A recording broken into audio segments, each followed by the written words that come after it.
As this year's Penguin football team begins training camp, the scene couldn't be any different than the last time they were on the field at the national championship game in Frisco, Texas. No cold weather, no cheering crowds, just the task at hand.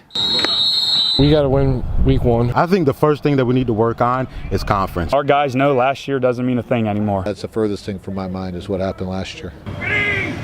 Still, the winning legacy of the YSU Penguins, who won 4 titles in the 90s, is always present, says quarterback Hunter Wells. Our ultimate goal every year is to go to the national championship. I mean, you don't come to Youngstown to go 500 or game over or 2 games over. You come here to play for a national championship every year. Wells will be the day 1 starter this year after starting 9 games last season. He threw for 1,714 yards and 11 touchdowns, including 8 in the playoffs. We were in every game in my sophomore year, but we just didn't know how to win. But last year we figured out how to do that, and that's something that we got to carry over into this year. Protecting Wells is the offensive line, anchored by tackle Justin Spencer, a third-team All-American. For us, we just have to open up holes big enough, protect Hunter, and they're going to make things happen. If there are any questions regarding the team, they're on the opposite side of the ball, where the defense is without roughly half its starters, including Derek Rivers and Avery Moss. Obviously, it's not easy losing those 2 guys, but we have some guys, and inside now, our defensive tackles have the experience. Donald D'Alessio played alongside Moss and Rivers last year.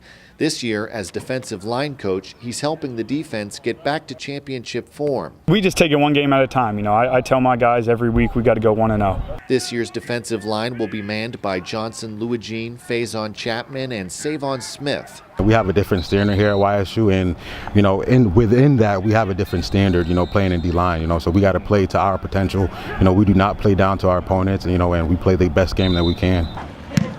Unlike last year, the Penguins will face many of their toughest opponents, including South Dakota and league champion North Dakota, at home in the Ice House. Hopefully we'll have a packed house and here and a group of excited fans, because that'll always bring energy to your football team. There's a lot of people in Youngstown. There's no reason this place shouldn't be packed. We need to take those next couple steps and just keep getting better, and we'll go as far as we want to go. We're going to come back. We're coming out strong, and I got a lot of faith in my guys this year. Obviously, we play for championships. That's the goal. I think every team in the country, that's their goal, to go win the national championship, and that's ours. We have some talent, and we have guys that are capable of doing it. And it's early on in camp. We got a ways to go yet. And, we'll just see how it all plays out. The Penguins open their season September 2nd at Pittsburgh, with their first home game the following week when they take on Robert Morris. Price Heating and Cooling, serving the community since 1937. We're celebrating 95 years. Sweeney Chevrolet Buick GMC has been proudly serving our community since 1921. Sweeney.